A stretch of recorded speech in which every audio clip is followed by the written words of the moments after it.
So thanks everyone for joining us today for our presentation. This should be hopefully a nice break from all the different COVID-focused presentations that you're likely attending at this point.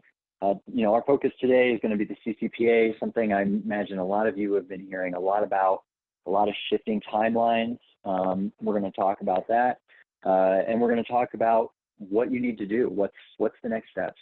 And we're focusing on business practical advice. So with that, why don't we get started? I'll just do a quick introduction of myself. So I'm Chris Ahatz. I lead the KO data privacy and security team, and have been helping out dozens and dozens of clients on CCPA compliance as it has developed. But my name is Erin Locker. I recently joined Chris at KO on the data privacy and security team. And we're looking forward to talking to you today about the California Consumer Privacy Act, some of the key items that you need to focus on now. And this is pretty timely. There's enforcement by the Attorney General in California will begin on July 1st. So to get started, today we're going to talk a little bit about the CCPA, the statute itself, and then also a little bit later, Chris is going to get into the rules and regulations that the Attorney General has issued, the status of those. And overall, our goal today is just to help companies and businesses understand a bit more about kind of the key items that they need to focus on in this last month and a half before enforcement begins in July.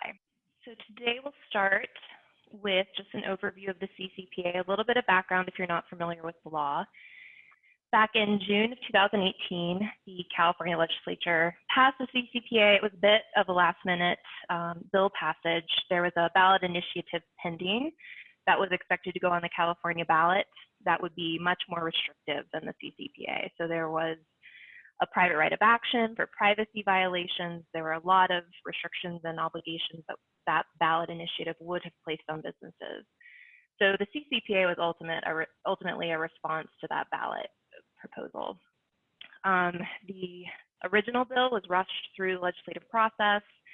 There were numerous drafting errors, but at this point, we've had multiple amendments since 2018. There hasn't been, a complete cleanup of all of the drafting errors, but there's been a lot more clarity provided by the legislature, and we're expecting quite a bit more from the Attorney General as they continue to provide updated rules and regulations. One of the biggest, the most significant amendments that were made, one, there was a moratorium placed on some of the requirements under the CCPA related to employees and also to business contact information. So for example, companies that have employees in California, while they're still required to give certain privacy notices, they don't have to comply with all of the CCPA obligations around access requests, deletion requests. Those have all been placed on hold by the legislature until January 1st of next year. There are also additional obligations added around data brokers. There is now a data broker registration requirement, as well as an expansion of the data breach notification requirements. Currently, the California Attorney General will not begin enforcement of the law until July 1st, 2020. We were expected to have final regulations by that point, but as Chris will get into this a bit later, the regulations are currently in draft form and we're waiting on the final version. So how does the CCPA impact business? This is the big question that most companies want to know. Will this affect them? The CCPA is actually a global law. It will have global impact. It doesn't affect just companies that are based in California. The International Association of Privacy Professionals estimates that approximately 500,000 businesses in the U.S. will be required to comply with the CCPA. And for companies with over 500 employees, the cost of compliance fee could be upwards of $2 million. So the CCPA has already had a significant impact on business. A lot of companies began looking at this back in 2018, and still today, there's so many unknowns. There's still companies that have maybe waited to start their compliance project and are having to make a lot of steps now to get ready for the July 1st date. Another major impact of the CCPA is there's a potential threat to ad-supported free services into data brokers. The CCPA places some significant restrictions on the sale of personal information, and we'll get into that in more detail. But it essentially affects the way that businesses can share personal information about their customers and other individuals, about data that they collect about really anyone based in California. We're seeing increased compliance costs across the board for really any business that is subject to the CCPA. There's also increased potential liability and class action litigation, specifically for data breaches. And then finally, the CCPA has inspired a number of copycat laws in other states. We're tracking these closely. There's been a bill passed in Nevada that's not as restrictive as CCPA, but does impose some restrictions on sales. And Washington has come close, but hasn't successfully passed anything yet. But there's also been a push for federal preemption through a federal bill. Obviously, a lot of these things are a bit on hold right now, considering the current status of the world, but we will be watching these closely. But for now, California is still the main privacy bill. So why should businesses care? Primarily, the CCPA imposes a number of direct compliance obligations. So there's a lot of requirements to update your vendor agreements, update your privacy practices. There's also public-facing obligations, such as responding to individual requests to access and delete their information. And it impacts not just companies that are directly subject to the CCPA, but also companies that work with those businesses. As I mentioned, there is a private right of action for data breaches of certain types of sensitive personal information, as well as enforcement risk by the California Attorney General. So now spend some time just kind of going through the basics of what the statute requires and why this law is considered to be such a sweeping privacy law. So first, the CCPA doesn't apply to all businesses. There are some thresholds that you have to meet first. But essentially, the CCPA would apply to any for-profit entity that collects the personal information of California residents, determines the purposes and means of that processing, and that does business in California. So for most companies that have just a standard website in the United States, chances are you would fall within these first four obligations. There are also certain thresholds, though, for many businesses, and this is intended to help exempt some smaller companies.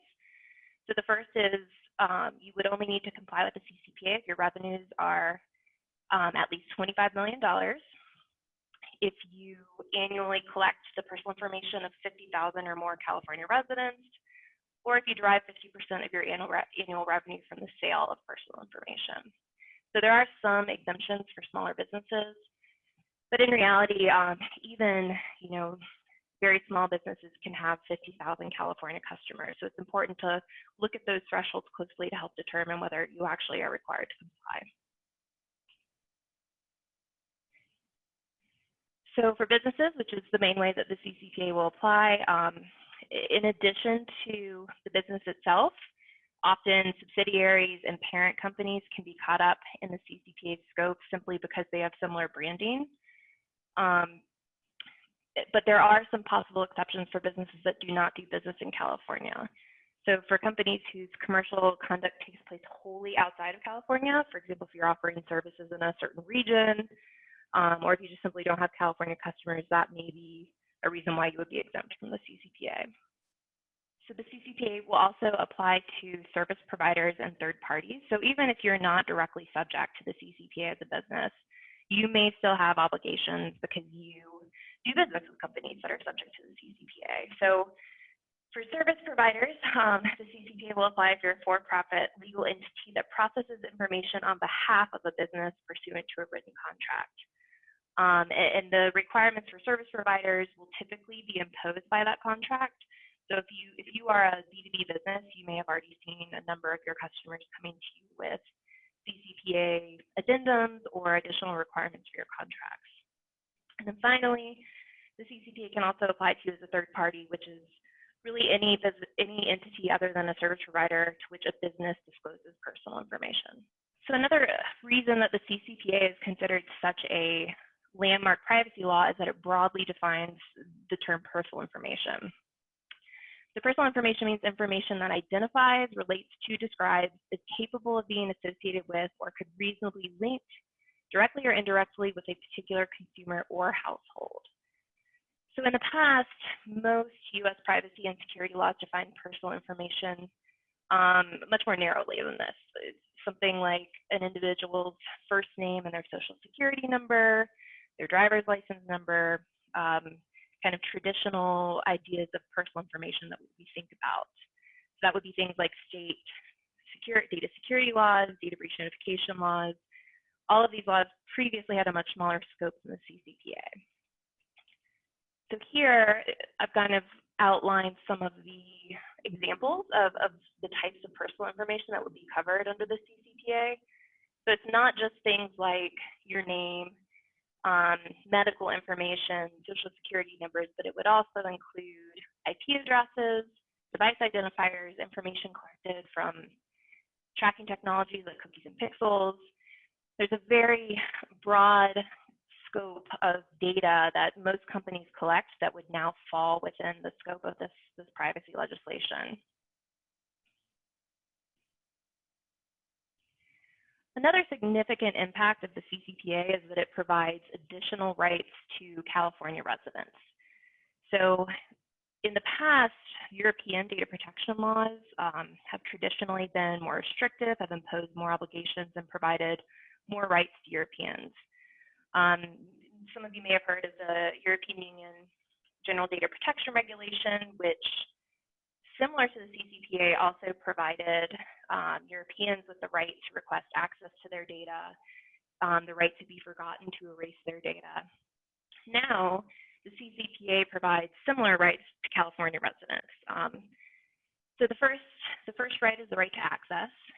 Californians can request from a business information about the categories of personal information and the sources of that personal information, the categories of personal information that are sold or disclosed for a business purpose and also for a commercial purpose. And then the categories of third parties to whom the personal information was sold. So all of this information, which is often provided in a privacy notice, California residents have the right to know kind of that information about themselves.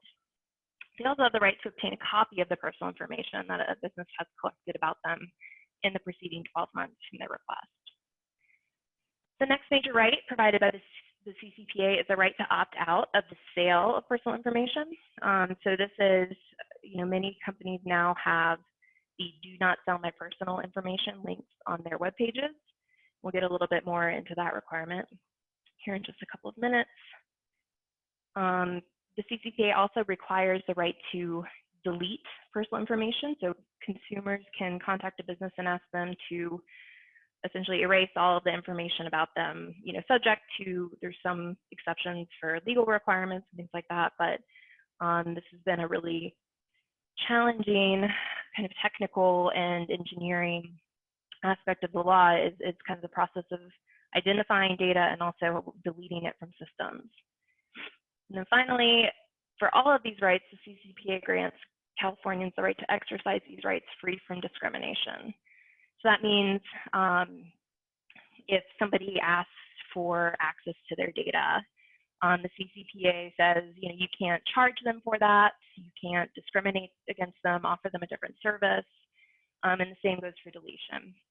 So for ad-supported services and for other services that rely on the sale of personal information to essentially provide a free service to consumers, there is a challenge to, if somebody opts out of the sale, can the company provide a paid version and a free version? So if somebody opts out of the sale, would they then be able to charge that individual for access to the service? And the CCPA will itself, and then also the regulations will govern how that process will happen. So what is a sale of personal information? And this is another reason why the CCPA has changed the way that businesses have to look at how they share data. Traditionally, we think of selling data as, selling an email list. So company ABC sells an email list to company D for $20.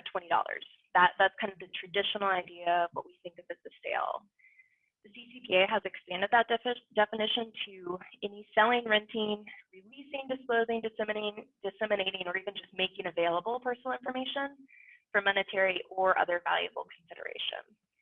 So anytime that a business is transferring data to another party for some valuable consideration, not necessarily money, maybe it's an exchange of personal information or an exchange for services, those types of transfers may now be considered sales under the CCPA. So there are some exceptions to the sale. The first is a business sharing with parents and subsidiaries with the same branding. So when a company is considered a single business under the CCPA, the sharing that may go on between affiliates doesn't qualify as a sale. The second exception would be with your service providers. So most companies use service providers to host, to store, to process personal information of their customers or anyone they're collecting personal information from on their behalf. This is an exception to what is considered a sale. You can share personal information with your service providers without it being considered a sale, as long as those service providers agree to certain contractual restrictions on how they can use that personal information. And then finally, there's also an exception under the CCPA for M&A transactions, other commercial business deals. So, for example, an individual couldn't opt out of the sale of their data if it's included in the transferred assets to some type of commercial deal.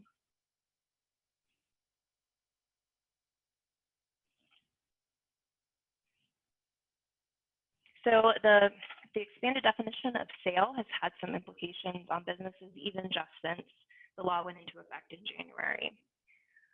Other than those three exceptions that I just described, most sharing of personal information is caught up in the sale restrictions, which means California consumers have the right to opt out of that sale of their information. There's been a significant impact on targeted online advertising and data brokerage. There's still some lack of clarity under the CCPA as to kind of the extent of which commercial relationships and which transfers are for quote unquote valuable consideration.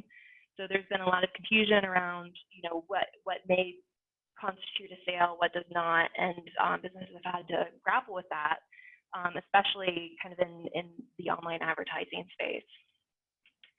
In addition, it's caused businesses to look at sharing internally. So companies with many subsidiaries or affiliates who previously, before the CCPA, were freely sharing personal information about their customers between entities have now been forced to look at whether, if they're sharing with a subsidiary, for example, who has different branding, this could trigger sale requirements under the CCPA. So there's been a lot of kind of effect on companies that have many affiliates and trying to figure out how to, arrange the company so that the sharing does not trigger any sale obligations under CCPA. Companies have been updating their vendor contracts. Like I said, if you're a B2B company or a B2C company, then you've likely been either receiving requests from your customers to update your contracts. Similar to what we saw with the GDPR, there's requirements for updating contracts, so it's really changed the way that companies are approaching contracting since January. And then finally, because of the private right of action and risk of enforcement, privacy and security due diligence in M&A transactions has increased, and there's bigger focus on that from buyers. So Chris is going to get more into kind of the specific compliance requirements, but just at a high level, the CCPA's kind of three key statutory obligations are to provide notice of privacy practices, comply with individual rights in California, and ensure that you have the appropriate consents in place. And one thing to call out that the CCPA, it's a little bit different than what we've previously seen with privacy legislation, is that the CCPA also applies to the offline collection of personal information. So For brick and mortar stores who have locations in California, many of them have actually been posting their privacy policies at the door. It's a requirement to present that privacy notice anywhere where you're collecting personal information from Californians. And then service providers and third parties also have obligations.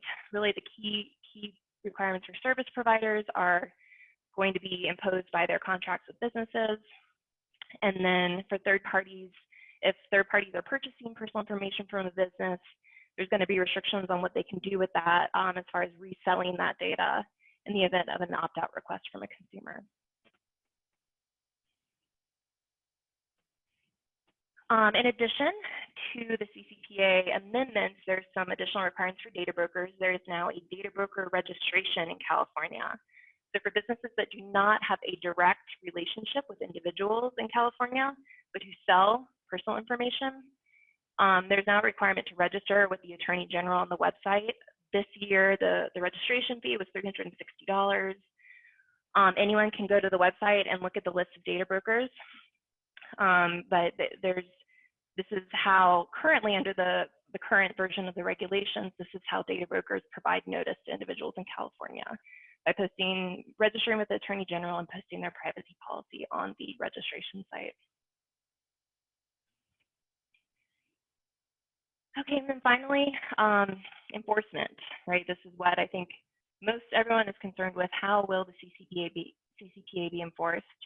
The first is through Attorney General enforcement actions. So the Attorney General can bring an enforcement action for any violation of the CCPA.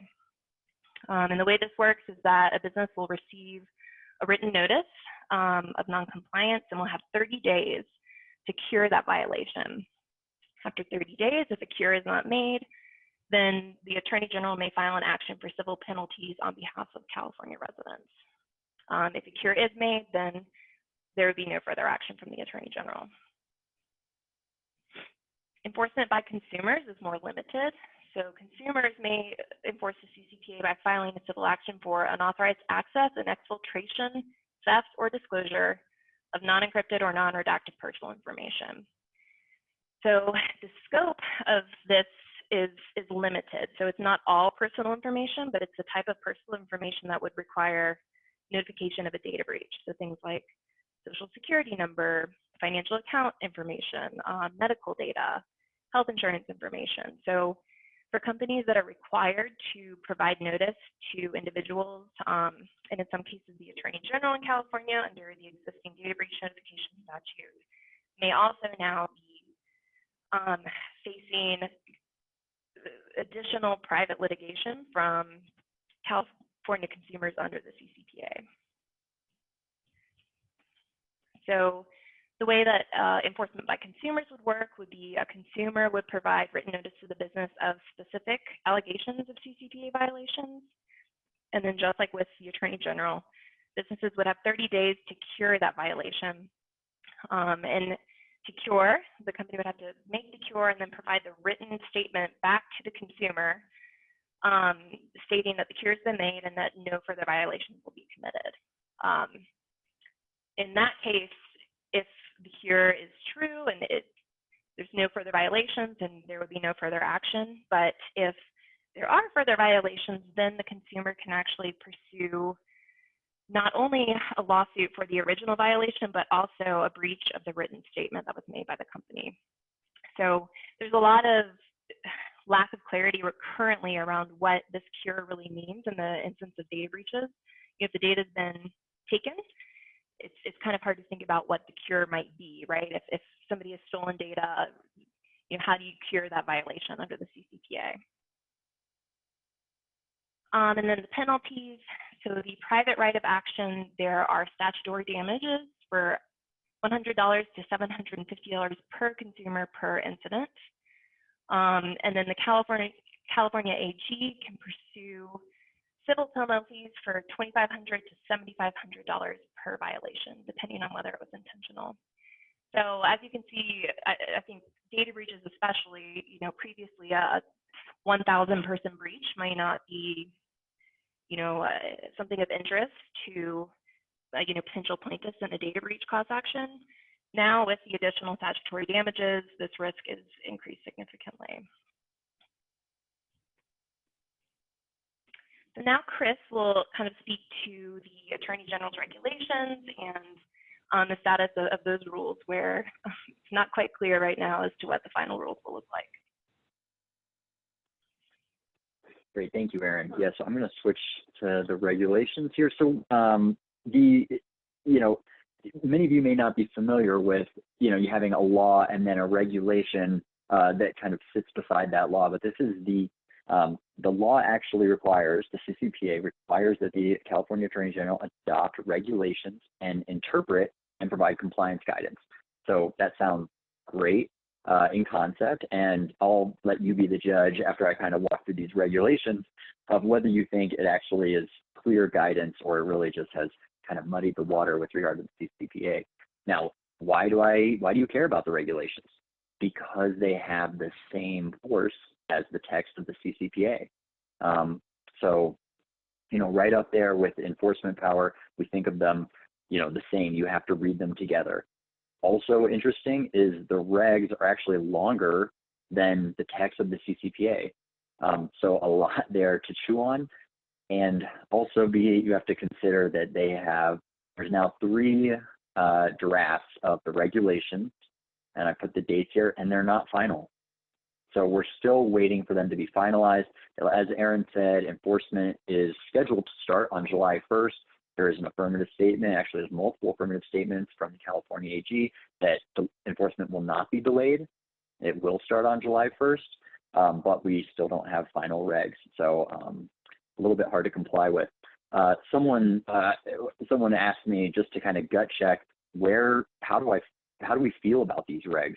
Are they business friendly? Are they business unfriendly?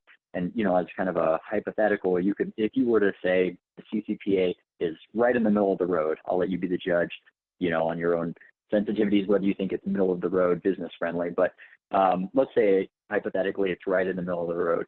The first draft really moved the needle in terms of many more obligations.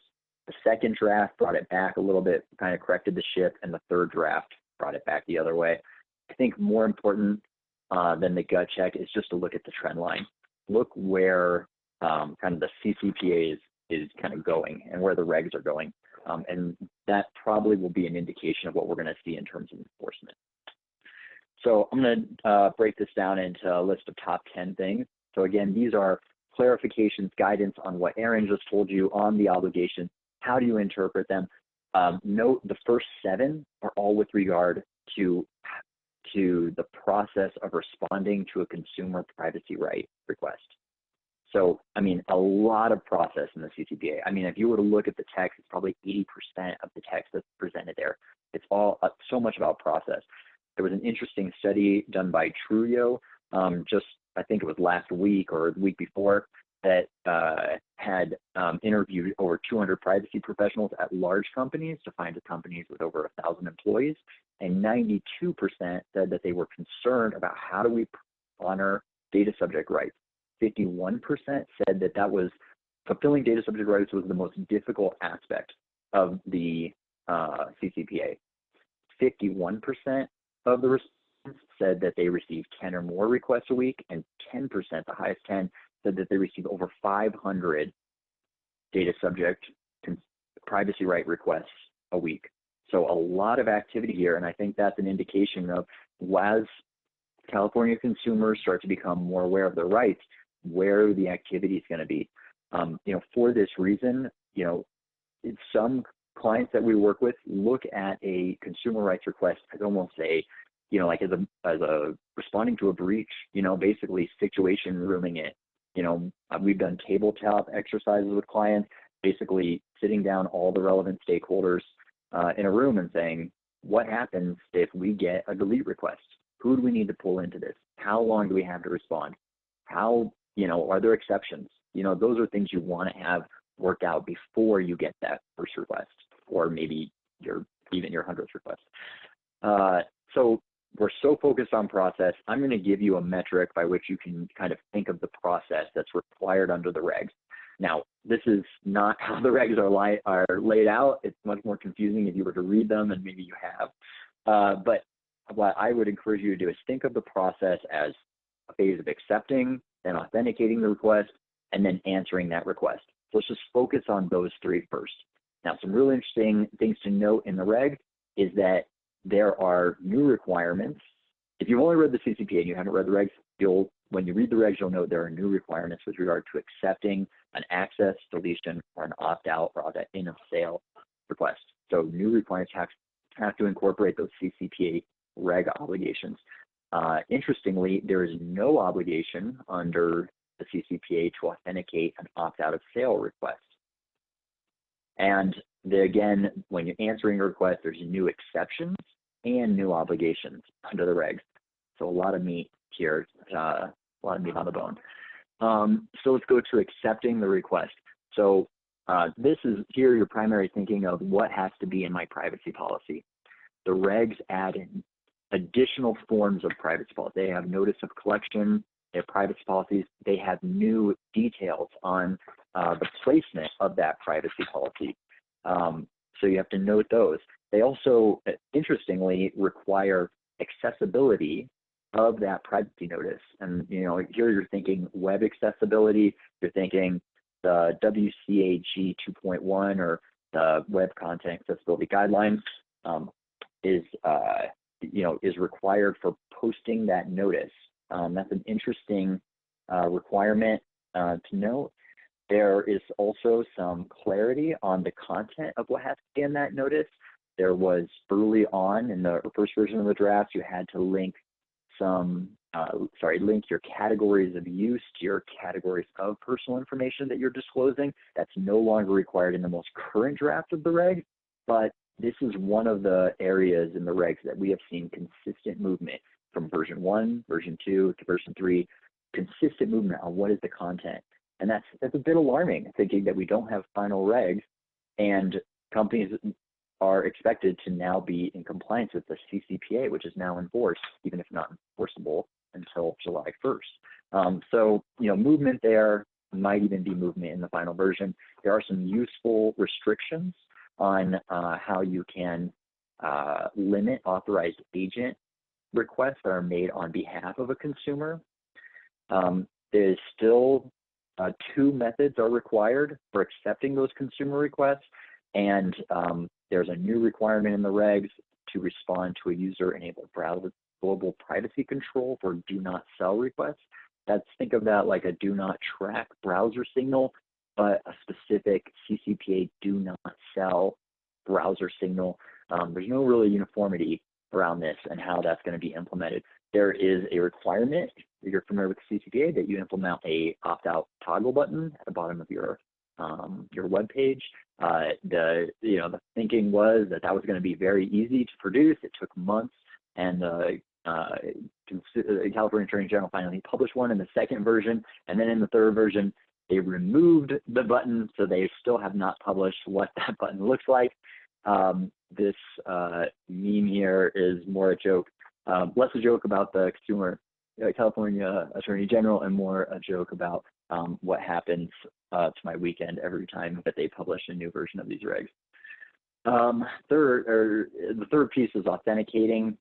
There's now required that you have a reasonable method for authentication.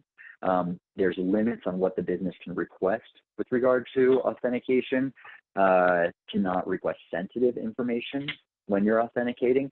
That's an interesting limitation because you don't find the same in the GDPR. You do have a similar requirement that you have some reasonable authentication, but not the limits on the authentication. It's going to be interesting with regard to implementation when you're responding both to the GDPR access request or deletion request and a CCPA access and deletion request, how you change your process there. There are steps laid out in the regs with regard to authenticating account holders and non-account holders, and even situations where a business can ask for a signed attestation from the customer for authentication purposes. That's unique to the CCPA regs, not found in any other privacy laws internationally. When answering requests, so there are limits on providing sensitive information. So there's limits on asking for sensitive information for authentication and also providing back sensitive information. So being, those need to be built into your process so that you're complying with the regs. And then there's also a limit on deleting the delete preference. One of the most common requests we get is, if I have to, erase someone's data or delete their data, how do I make sure they don't get back into our system? Well, the regs clarify that you can keep the delete preference.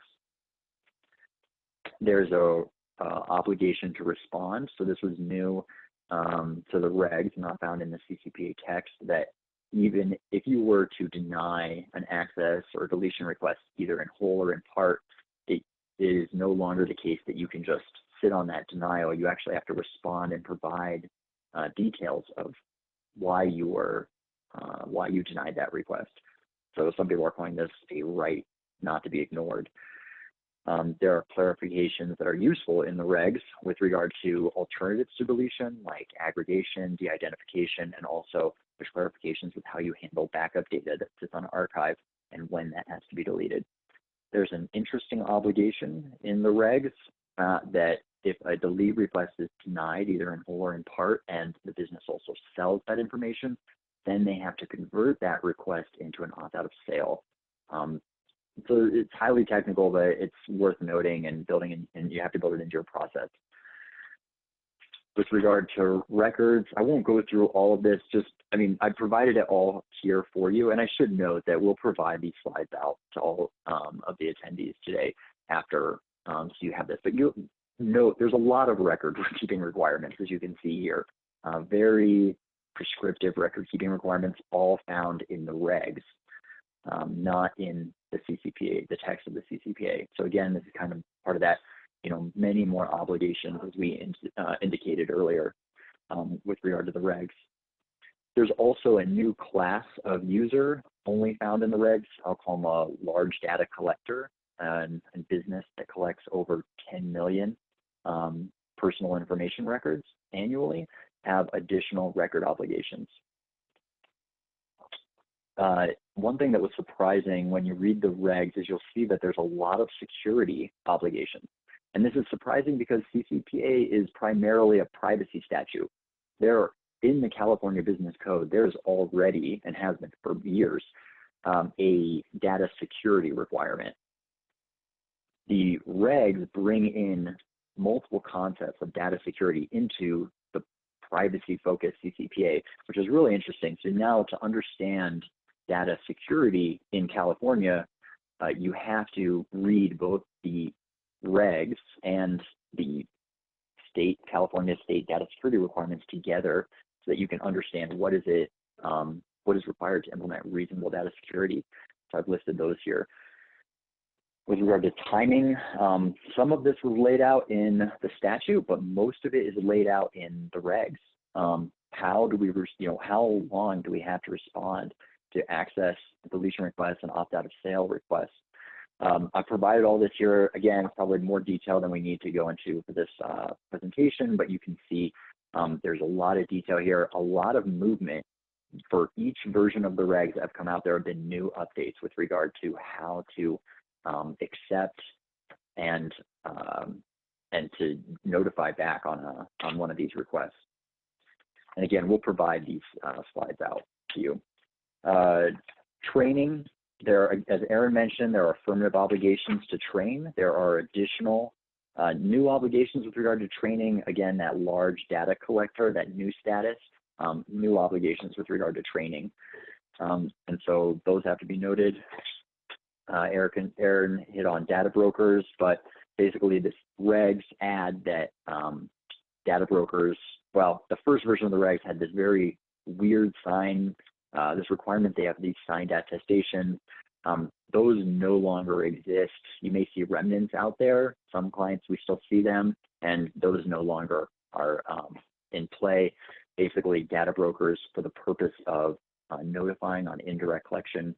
As Aaron said, you can sign up for the California AG's data broker registry. I've put a screenshot here. So if you see any more of these data broker attestations, just know they're not part of the current draft reg. Aaron hit briefly on service providers. The regs actually provide some really useful permitted uses for service providers.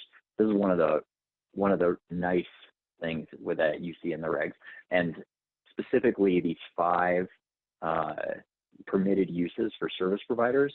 These don't appear in the statute, but they do appear in the regs. Most notably, the number 3 here, this internal usage data for service improvement. There are limitations on this with regard to creating consumer profiles, but as many of us know, a lot of SaaS contracts contain exceptions with regard to de-identified or anonymous usage data and what are the permitted uses of that data. So it's important to make sure that you tailor those exceptions to the standard of de-identification and anonymization that's in the CCPA, which is a higher standard than what's drafted, commonly drafted in these contracts, and also have qualifications on that use, such as to not create consumer profiles. But there's some very useful language in there that needs to be noted and added to your service provider agreements if you're relying on those usage data exceptions. So what do we do next? So here, I'm just given, this is the program. This is the KO. This is what we do with clients. If they're looking for a CCPA compliance program, what you see here is all the the functional requirements, everything we've been talking about so far. Here on the left, how they map to functional policies on the right. You can build all of the obligations and your compliance measures into these 5 functional policies. And Aaron already hit on these, but I'll just do a quick walkthrough. What does your privacy notice look like? Is it, privacy policy plus cookie policy? Is there other types of just-in-time notices? How do you manage consent? Next, how are you going to respond to data subject requests? How do you, what policies you have in place with regard to reasonable data security and with regard to responding to a data breach so you can handle that private right of action that Aaron discussed? And then also, what do your agreements look like? Whether you're a business working with service providers, what obligations do you require of your service providers? But also then, if you're a service provider working with businesses, what permissive uses do you need to be contained in your agreement? And so these are the 5 documents we primarily work with regard to CCPA. Many of our clients, they say to us, hey, I want the program, but maybe I need a tiered approach. Maybe I need, I can't do 5 things in the next 2 months. I need 3. And so we work with clients on, how many records are you processing? Especially specifically California records of personal information for California residents. Also, what role do you fit within the CCPA? Are you a business? Are you a service provider? Are you both? Are you third party? How do we classify that role? And that will set your priorities on what you need to do here. And then we match that to basically your risk tolerance for this program. And, where is your pain points? And we work with so many clients, we can really identify those quite quickly. If, in our experience, I would say, working with dozens of clients, many start with number 1, this privacy policy, and then they kind of move through some of these other policies in kind of a phased approach that, everything should be on the development plan, but it doesn't all have to happen at once. For many clients, they start with 1, like I said, they may add on 5 here with regard to looking at their contracts, and then number 2 plays prominently. 3 and 4 generally are, sometimes they get pushed out. I shouldn't say they generally do, but they sometimes get pushed out, but they are particularly important if you're concerned about that private right of action. That's maybe where you want to focus your attention. And so you can kind of tailor your compliance program based on where your sensitivities are. I'll whip through these last few slides because I know I do want to get to some questions, but this is a full presentation, but just note that there are many overlapping areas from the CCPA and the GDPR. We've already hit on some of them today. For example, all of those 5 functional policies are required under the GDPR as well as the CCPA. So if you do have a current GDPR compliance program, it can be updated, and it has to be updated for the CCPA for the specific aspects of the CCPA obligations, but it's something that can be done, and you can certainly leverage that program to reduce your costs for your compliance program. So what does the future look like? Again, I'm going to go quick, but happy to handle any follow-up questions on these. But first, you may have heard of the California Privacy Rights Act, or the CPRA. This is sometimes called the CCPA 2.0. So on just earlier this month, on May 4th, the Californians for Consumer Privacy submitted a ballot initiative to update CCPA called CPRA, and it will go, if it's approved, it will go on the November 2020 ballot. It has many more obligations. If it's passed, it comes into law on January 1st, 2023. I provided some of these obligations. Again, you're getting another top 10 list. If this does actually go into law, you'll likely see another webinar that we'll put on to walk through these obligations. But new obligations. You might be familiar with this graphic. I stole it straight from the IACP. But new classification for sensitive data, a new enforcement agency.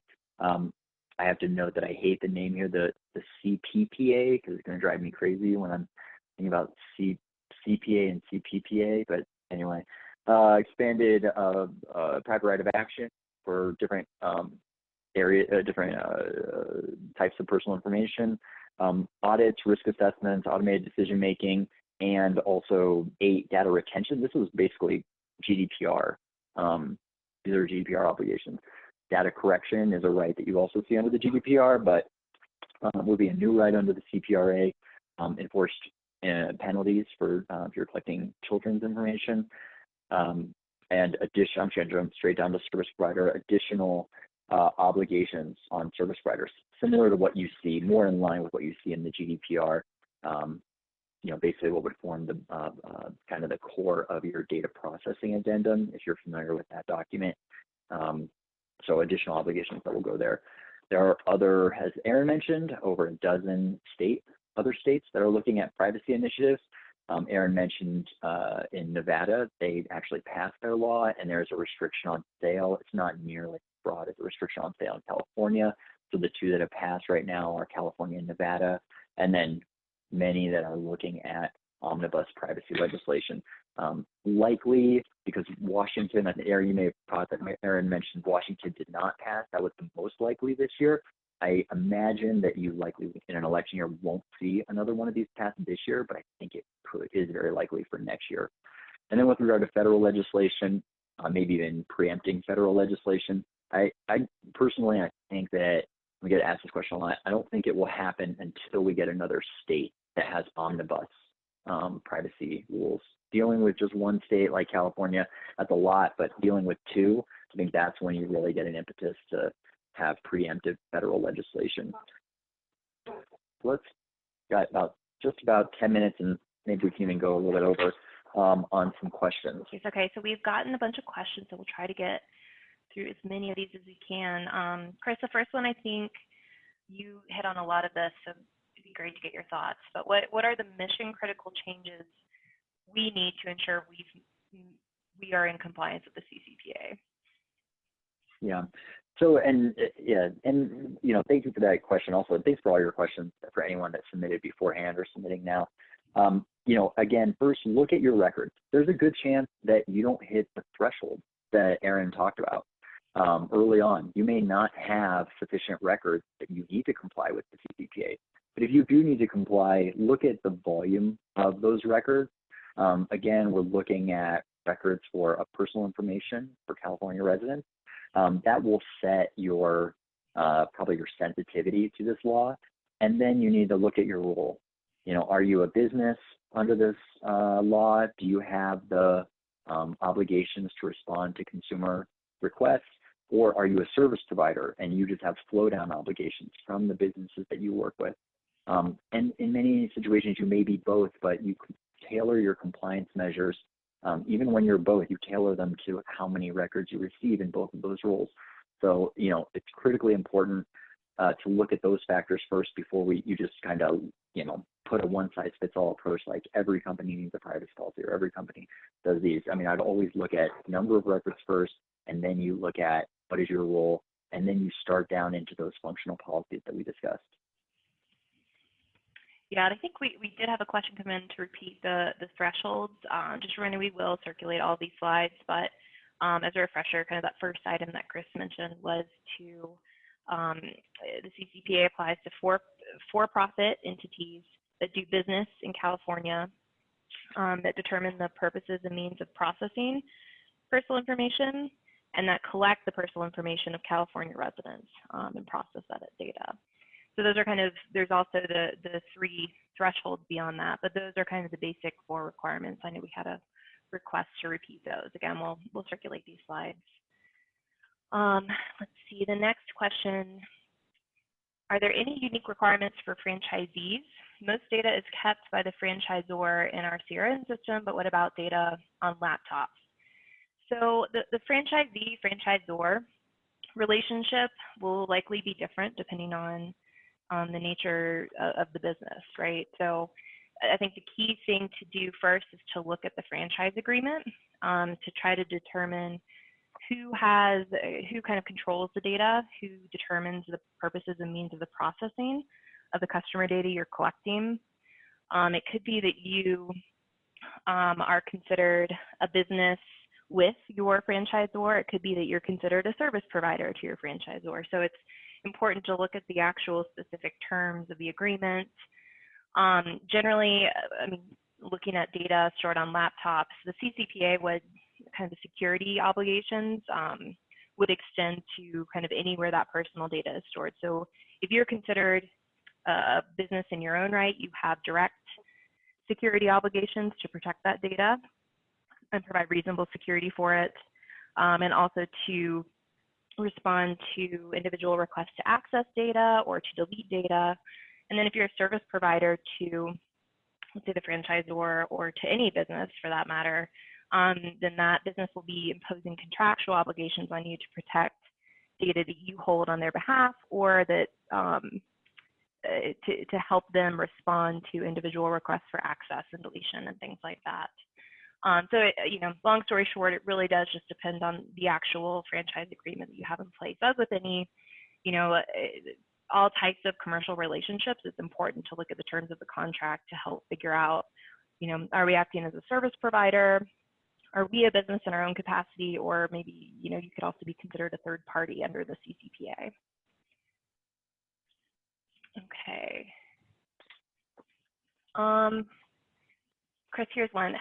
Do you have any special or additional recommendations for companies that do sell consumer personal information? Mm-hmm. So, you know, it's important first to take stock of what are your selling activities. And again, this is a very broad definition, so this can be hard to look at. So again, selling is any disclosure for valuable consideration. So you're going to have activities that get caught up in that definition, like third-party behavioral advertising. It's a very, you know, germane, common activity that businesses engage in. But that would qualify until we get guidance saying that it doesn't. But I think it's right now the dominant thinking is that qualifies third-party behavioral advertising if you're part of some kind of marketing co-op, for you submit personal information to the co-op to receive the aggregate set of that personal information for the co-op. You know, that could be a sale. And there's also just your traditional sale activities. So, you know, note all the agreements where and the kind of different avenues by which you may be selling, and then look to your privacy policy, your cookie policy, to see if those are disclosed. So first you have a transparency obligation. Do you disclose all of those activities? And do you give the rights to opt out of those sales in your privacy policy? If you are collecting the personal information indirectly, how do you provide that notice? Again, that's the California Data Broker Registry. Then you look at, you know, your internal process for how would you respond to the option to not sell personal information, and then also look at your agreements with the companies that you sell information to. Do you have an ability to stop that data flow? And that may be there might be an operational aspect to that. Can you actually pick out that one individual, or are there contractual mechanisms by which you can kind of restrict the onward sale of that personal information? So those would be built into your contracts with those third parties. And then you'll need to note the CCPA presentation, but we did state that the update to the Nevada privacy law was specifically with regard to sales. That's more traditional selling activity, not the third-party behavioral advertising or the marketing collective type activity. And also worth noting, there is one other state that has a data broker registry. And if you feel you fall into that and you need to register with California, you may also have to register with Vermont, which is the other state. So there's been some questions on enforcement. What do we think the Attorney General will do on July 1st? There's a question about if we don't, do we think that the rules will be finalized by the enforcement deadline and what will happen there? Essentially, it's a significant possibility that the Attorney General's rules will not be finalized by July 1st. The California's governor did provide for certain delays in the administrative process for finalizing just rules generally. That being said, enforcement will still begin. The Attorney General has actually come out and said that, despite the pandemic and everything that's going on, they will continue to enforce on either the date the regulations are finalized or on July 1st, whichever is sooner. And it's looking right now that July 1st will be the date. So, as far as sorry, Chris, did you have something to add? No, I was just going to say, totally agreed. No, nothing to add. That's right. Yeah, as far as what's expected, it's hard to know. I think we have seen a number of actual private lawsuits being filed for violations of the CCPA that even fall outside of the data breach issues that the CCPA grants a private right of action for. So it's quite possible that, I think the Attorney General may focus on companies that have been the focus of a lot of, consumer complaints, and also, something like if there's been a lot of lawsuits filed against a certain company, that it's possible that the Attorney General may focus on those issues first. But it's hard to tell kind of the scope. I think most commentators on this issue that I've seen are, have opined that kind of the first companies that will be subject to investigations or will be receiving, notices of noncompliance will be kind of the bigger companies who have a lot of resources and who are frequently subject to, privacy complaints. I would imagine that there's a number of companies that have already been subject to complaints from consumers who, consumers can email the Attorney General at any time. So it's hard to tell, but I would expect there to be some kind of big blockbuster investigations and enforcement actions kind of right off the bat. Chris, any thoughts on that one? No, I totally agree. Yeah, I would not delay your compliance measures. It's clear both in the Attorney General's statements and also in the statute itself that it's the earlier date of July 1st or the date the regs get finalized. Someone had a question. They're looking for information on internal storing of data versus third-party storing. Chris, any recommendations or thoughts on that decision and kind of the different implications for whether you store your own data or engage a third party to do that for you? Yep. And also there's a contract with required wording, so I'm going to handle that one just because you're going to see that come up in the same vein. But, when you're using a third-party hosting provider, that's your very bread and butter service provider arrangement, or you may be familiar in GDPR be your processor. So there you're looking at what is the required wording of your contract so that that third-party hosting provider does qualify as a service provider under the CCPA. And the required wording of that contract, which is a question we received, is basically directly from the CCPA that you have use, retention, and disclosure restrictions in your contract. Basically, you can only use the personal information for the purposes for which the service provider was given access to that information. Also a selling restriction, that's your 4. So use 1, retention 2, disclosure 3, selling 4. And in other, you also likely would want a commitment of reasonable data security. That actually comes from various state data security requirements. So that's 5, and a obligation to notify with regard to a data breach. That also comes from other state data breach notification requirements. So you'd want, that's 6. Those are your primary obligations you'd want in that agreement. Thanks, Chris. We also had a question about what are the CCPA requirements for de-identification.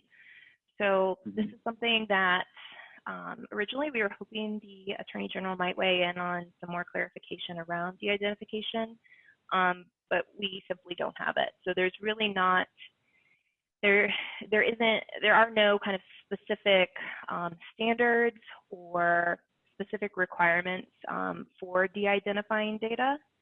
At this point, it's quite possible that the Attorney General will weigh in on this eventually, or it could be part of subsequent legislation.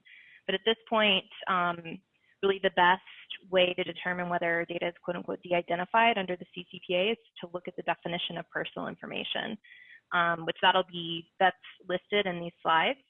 But if I think the most common kind of way that I talk to my clients about this is whether data can be reasonably linked to an individual. And if it doesn't meet that standard, which is admittedly, that's subject to interpretation itself, then if it doesn't meet that standard, then it would be considered de-identified under the CCPA.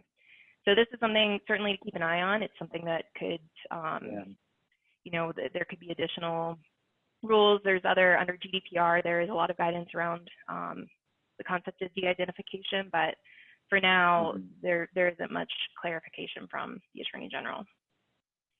Yeah, and just one other thing to add there that just has to be noted is that, Aaron talked about whether it's reasonably likely, it has a reasonable likelihood to be identify an individual. The actual definition in the CCPA also has an additional requirement that you've implemented technical safeguards to prohibit the re-identification. So there has to qualify under the de-identification, you're going to need to have some also additional internal policies that restrict the re-identification. So it's a little bit further even than what many people think of as a de-identification process. So need to note that as well. All right, another question. If personal information must be disclosed to a government party, perhaps through a subpoena, is that a disclosable situation to the party? So I guess would that be something that businesses would need to disclose to the individual if their personal information was provided via subpoena? So it is a disclosable situation, but it's not a situation that can be prohibited under the CCPA. And generally this is handled when you have a notice as part of your privacy policy that one of the disclosures that could be made is with regard to disclosures that are made either as required by applicable law or through a valid government subpoena. Yeah, and this may also be kind of a question around whether something like disclosing for subpoena purposes would, whether or not that'd be a sale or not, and that would be an exception to the sale definition under the CCPA as well. There's a clarification question whether the threshold for applicability of the CCPA, whether it's 50,000 users from anywhere or 50,000 from California, and it's just 50,000 from California. So if you're collecting, processing, sharing, otherwise processing the data of 50,000 California residents, that would be the threshold for applicability of the CCPA. The next question is whether a SaaS service provider who's processing personal information from customers, whether the SaaS provider would be obligated to document sources of personal information, or kind of what would be the scenario, Chris, for a SaaS provider who is processing data on behalf of their customers? Yep. So the requirement that is currently this has received some movement in the regs, but currently the obligation is only to disclose in your privacy policy the categories of sources by which you collect personal information. So you don't have to go down to the actual naming of the sources in the current draft version. But so it's still categories of sources. Generally, how you disclose that is information that you receive directly from the user. Again, these are categories. Information that you automatically collect, information you receive from third parties. It may also include information that you natively collect, like through some type of scraping activity. Sometimes you see that, so not through third parties, but an indirect collection. Sometimes you see that as a category that's disclosed in the privacy policy. I think at this point, we'll probably wrap up. Again, thank you everyone for all of the questions and for attending today. It's been really great and good to hear what some of your questions are. It's definitely an important time to really look at kind of the steps you've taken, and if you haven't, whether you need to kind of get ready for that July 1st date. Thank you everyone for attending. We'll send out those materials. Have a great day.